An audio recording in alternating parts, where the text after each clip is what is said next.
Hello world. My name is Pilvi Taskinen and known as Pilvi Chöru in Web3 and social media.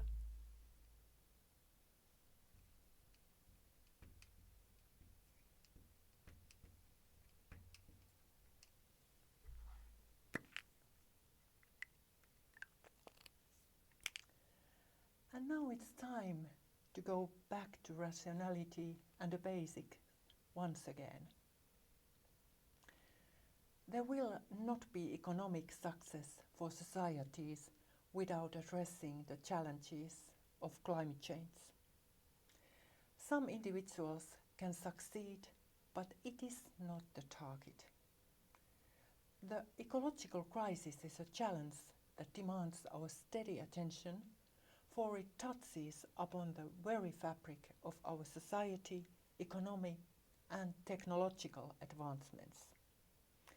Recent research has underscored the dire economic consequences of neglecting climate change.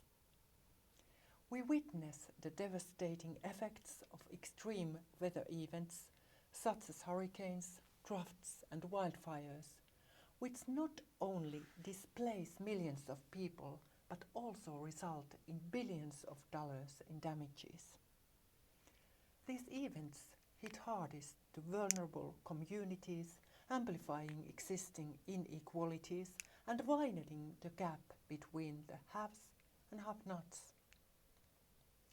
The human cost of the climate crisis is equally staggering. Millions have been forced to abandon their homes, losing their livelihoods and facing an uncertain future. Entire ecosystems are being disrupted, leading to the loss of the biodiversity and the extinction of countless species. The consequences are far-reaching and will bounce back for generations to come. Attention should be directed to the recent studies that have demonstrated the potential for severe economic consequences and societal fragmentation resulting from the disregard of climate change. These studies, grounded in scientific research, present that the magnitude of financial losses will greatly exceed compared with previously estimated figures. It is most tempting to dismiss the ecological crisis as a distant threat, a problem for future generations to grapple with. But the truth is, the time for action is now. The interconnection between climate change, societal polarization, and economic instability are undeniable. We must recognize that addressing the ecological crisis requires a comprehensive and holistic approach. It necessitates a fundamental shift in our thinking, our policies, and our way of life. We must prioritize sustainability, resilience, and social justice in all that we do. The concept of quality necessitates re-evaluation. Products and services that consume natural resources beyond acceptable levels do not meet the definition of quality, regardless of their potential exclusivity in relation to prevailing norms and standards we have now. This means investing in clean energy technologies, promoting sustainable agriculture, and protecting and restoring our natural ecosystems.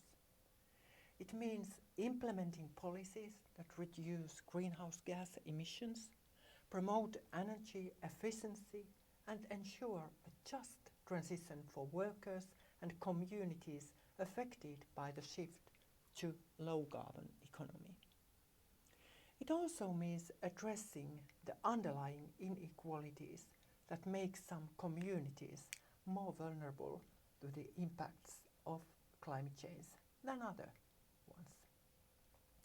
We must ensure that everyone has access to affordable housing, healthcare, education, and other essential services, regardless of their socio-economic status or location. The task ahead us is daunting, but it's not incapable of being overcome. Because history has shown us that when we face challenges together with determination and shared sense of purpose, we can overcome even the most formidable obstacles. If climate change were to be managed in a manner that is both effective and responsible, societies could potentially double their income.